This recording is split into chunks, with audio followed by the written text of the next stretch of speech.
and welcome to episode 7 of Crusader Kings 2 Holy Fury Pagans tutorial.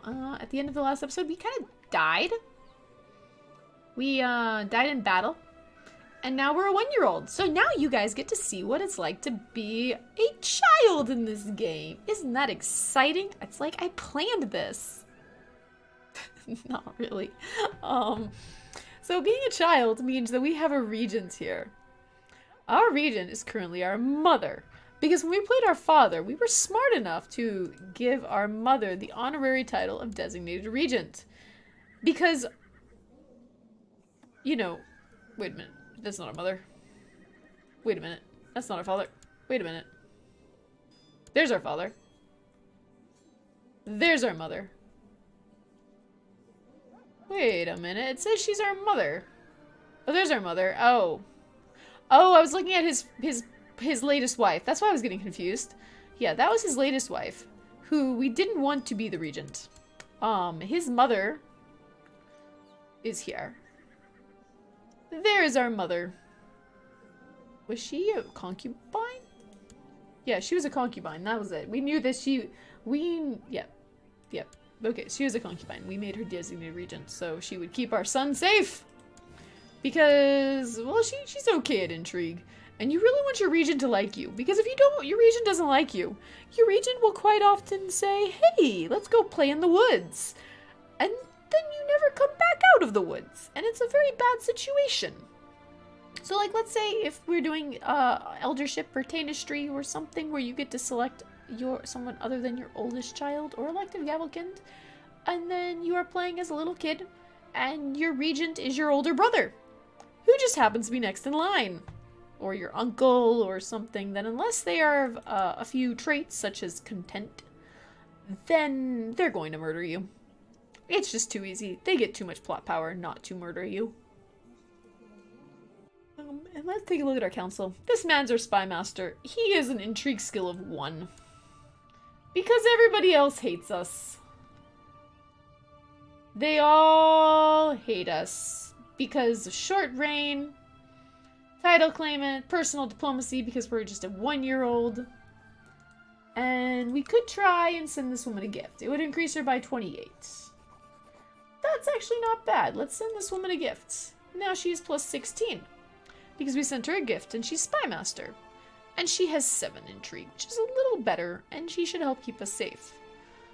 These other people also have some claims. He is ambitious. There's not much else we could do. We could give it to this man who's 12. Which, you know, that guy's our doctor too. We really don't want to upset him. So we're just gonna leave him where he is. Short reign penalty will go away over time. You can make it go away faster by going majesty. There's also some religious performations that get rid of short reign penalty. Where is it? Oh, stability. Short reign penalty is disabled. That can be very powerful if you change rulers a lot. Like, let's say you have seniority, where the oldest person of the dynasty becomes the leader all the time. Stability is good. Then you don't hurt so badly. We also have our Defenders of the Divas, which is our current one. And that's our special. We enable eldership and we're resistant processualizing. That's pretty cool. That means we're hard to convert. Alright. Some things we could do is we are still in this war with this man. We are going to be stealing his title away. He's not going to be very happy with us. And then we're going to get one more subjugation casus belli that we can use against someone that's not a king. And that's about all we're going to be able to do, because we can't do the constant warfare like our father, because we're a kid. We can set this as our crown focus now, our capital. It's usually a good decision to do. We've got no prestige and no gold, because we just used 15 ducats to make our spy master happy enough not to kill us. It's a very important use of money. And yeah, we can't really do much. But, you know, finish this war and put that man in charge. Do we have more commanders? Who are you? You are my chancellor. You cannot lead troops, sir. You are a nobody. You are my mother. Wait a second. Aldana. Yeah, let's not put our mother would be good. But let's not put our mother in as a commander. We would like our mother to not die. Yes. We will put these other people here. We'll put you. There you go. Alright, let's go. Let us go onwards. And they have a lot of troops. We want to kill them as soon as they lock. There we go, because they have... Oh, good. Our marshal is now an aggressive leader. Or they trained someone to be an aggressive leader. Sorry. Yeah, I'm assuming he trained one of our commanders. Yes, he did. He trained this man. Banut, who is right here, is now an aggressive leader. Makes them pretty good. They're cutting down. You can hover over any of these things and find out all sorts of stuff. I don't micro military. Some people that use spreadsheets do to a point, and they know the best things and why everything is wrong. I just kind of know more what works, what doesn't work, and that's really all you need at the beginning of the game. What works well, what doesn't work well. Making sure everyone has high martial stats is good. Usually your center is your most important one. We kind of have our weakest guy in the center, but he does have bonuses for being in flat terrain. And if you'll notice here, we're in flat terrain, we're in plains, where he gets a bonus for fighting, plus 20%. He's also a flanker. That means once he has destroyed the flank he is fighting, then he's much better at helping the flanks on either side. Which is very good. We're sieging this down. It's almost sieged. His troops are coming back because he would really like to fight us. There we go. Hey guys, we want to play? We want to play with you? Yes, we do. One thing to know is that you can't get over more than 75% from battles, but we're getting 20% from our occupation. We're definitely not 70%. And apparently this guy, oh yeah, this guy's fighting him too. He's doing a conquest. So he's helping us defeat that man. Which is kind of nice, because he's helping us siege this down. And that's us. We're sieging this. But he's helping us siege this, so this is something interesting to note. One easy way for you to check is that if this is not grayed out, then that means you are the one leading the siege. So we are leading the siege right here, and his troops are there helping us fight this siege. That's why we have so many troops here. But because we are leading it, we will take control of the province, and it will give us war score. So this is the AI being rather stupid helping us, because he's trying to take this county. But, you know, we're gonna win this war, and we're gonna take it. Indeed. Offer peace. Yes. We have usurped the title, and now his war is invalidated. And his troops disappeared. We are rather threatening. We're a very threatening little 2-year-old. Yep, we're 2 years old. We're very threatening. We can create the title, the Kingdom of Lithuania right now. But even if we had the gold, we wouldn't, or the piety, we would not. Because as long as we have it, we have Casus Belli against these guys. And we're going to be using that. Alright. We're going to put our army down. Let her return home for the moment.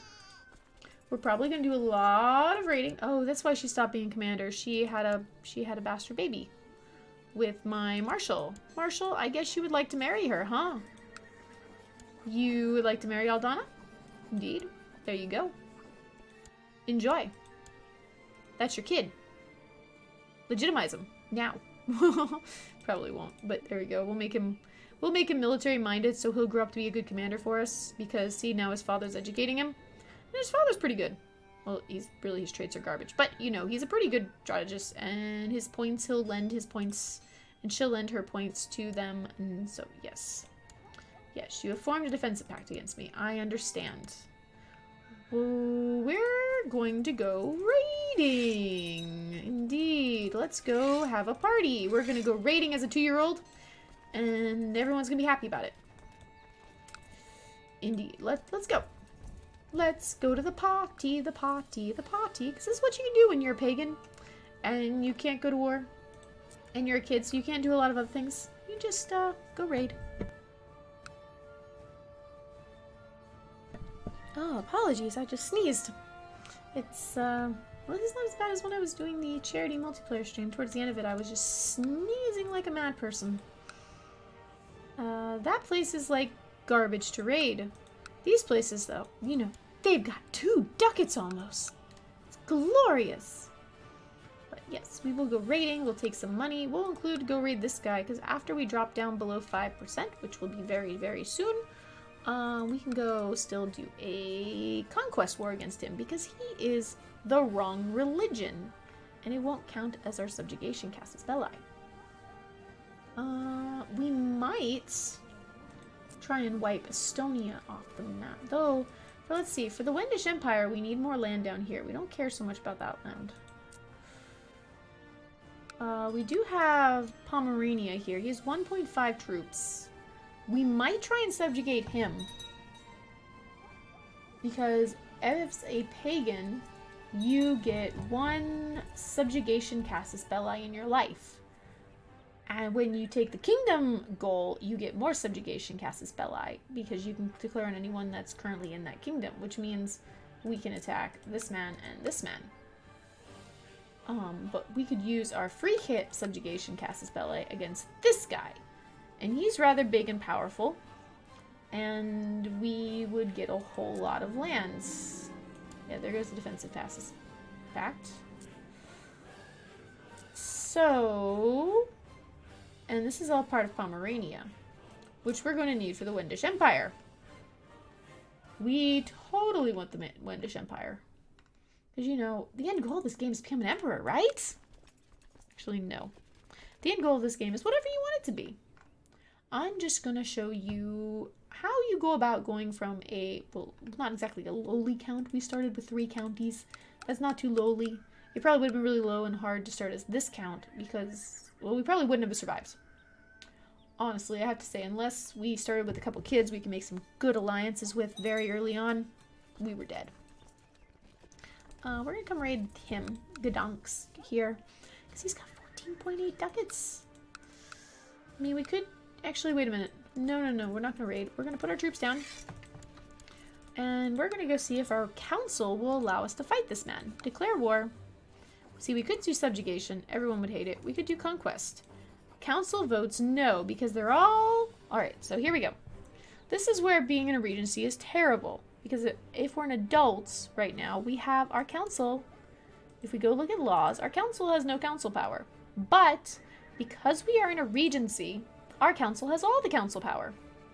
So if we go to declare war on this man, we see these little hands. That means she is a loyalist, but she's being owes a favor to Elder Mindkunus. He is a zealot, so he would like to fight infidels. Well, she's a loyalist, so she would like to vote for whatever we vote for. He's a zealot, but he's returning favor to Elder Mindkunus. He's a glory hound. He likes, you know, fighting and stuff and doing good things. He's owing a favor to Elder Ankad, is returning a favor. Here is Elder Ankad. And then we have Elder Menicus is returning a favor to Elder Ankad. So he bought his favor, and so he's using his favor on these guys. Yeah. And she's a pragmatist, and she's returning a favor to Elder Menicus. So because this man bought out this guy, who bought out 2 more people, our entire council is being controlled by this guy, who is currently our diviner. He's our religious guy down here with 18. He hates our guts because he's envious. We could totally go and trade him out. We could, and we probably will, because he's stopping us from going to war, and he's being a big poopy head. So we could go with another malcontent here. But I'm going to come down here and go with this landed vassal, who, if we go check the council, he's zealous. That's fine. Because he's likely to want to go to war against this man. Well, yes, he is. See, he is. And he is. But this guy, our steward, is a malcontent. And he still has these 3 people bought out. And he doesn't want to vote for what we want to. So we're going to go switch out our steward. You can switch out anyone that's not your regents. Well, we're going to put this glory hound here. He does own land. There's a zealot, but he's got 9 diplomacy, 9. He's got 1 stewardship. Just for this, we're probably going to put him, because this is a religious war, and zealots love religious wars. You see, everybody's voting for this. You can hover over and tell you why. Winning this war will grow the realm. The target is not an anti-pope of another religion. This war is against a religious enemy. The only time they wouldn't vote for this is if there's an ongoing great holy war. She's a loyalist. She just votes like us. She's pragmatist. There's no particular opinion in this matter, is being swayed by the diplomacy rating of other voters. So everyone else is voting for it because either religious, it's against the non-Ramuva, or she's loyalist. She just loves us. That's her mommy. Or he's Glory Hound. He just likes us taking land. Glory Hounds, though, when you start getting bigger, Glory Hounds prefer you to attack other people that are bigger or stronger. They don't like you attacking little one-county guys, but we're still small enough that a Glory Hound is helping us. So we're going to click the Conquest button. Someone's going to join. This little guy way up there, so we're fine. We're going to Conquest. And we're going to come here. Some of our vassals will step. We'll call them in.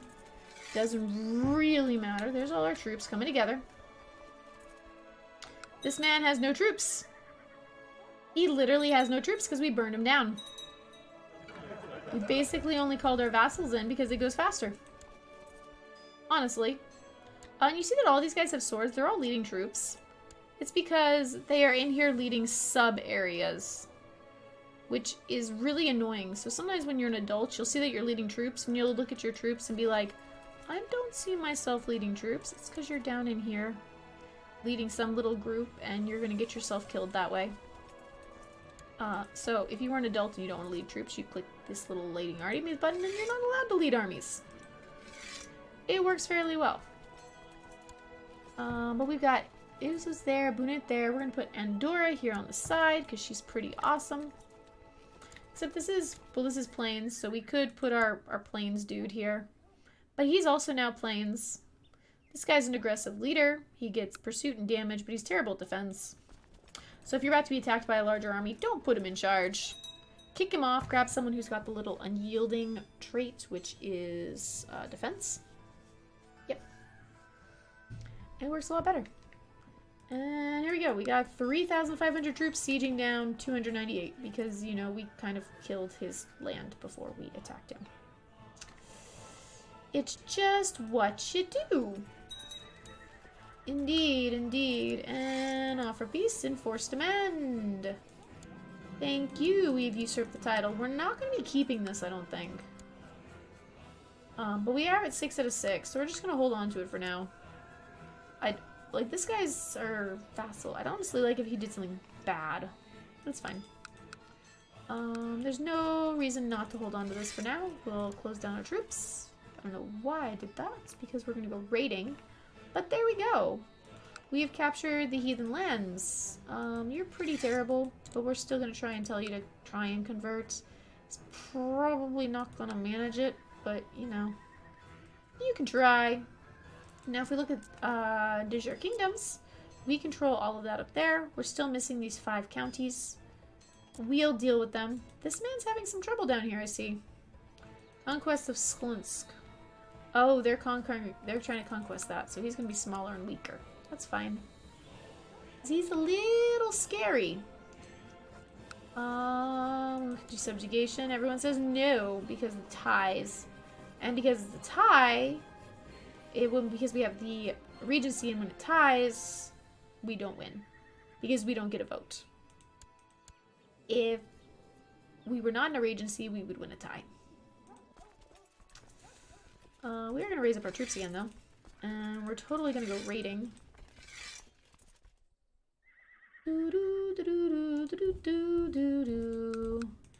Problem with subjugating this man is he's Slavic. But we can overtake that in time by getting some legalism tech, which is a little hard to come by at this time of the game, but it's a possibility. Yeah. So, no, I can't merge them right now. There we go. Now I merged them. But we will continue raiding next time. So this person going around praising Dagga's claim that she would make a much better high chief. She is... Wait, this woman is going around... Why did they hate us so much? I guess because we fired an elder from the council. Gotta be careful about that in the future. It's not like they have a lot of choice on who to vote for, though. If we look at our inheritance, we've only got our brother. Who's weak. He's older than us, but he's weak. Yeah, he's, 5 years older. But we will continue this in the next episode, so thank you so much for watching. If you enjoyed this video, leave a like, leave a comment, let me know, subscribe to the channel, and help it grow. Bye, y'all!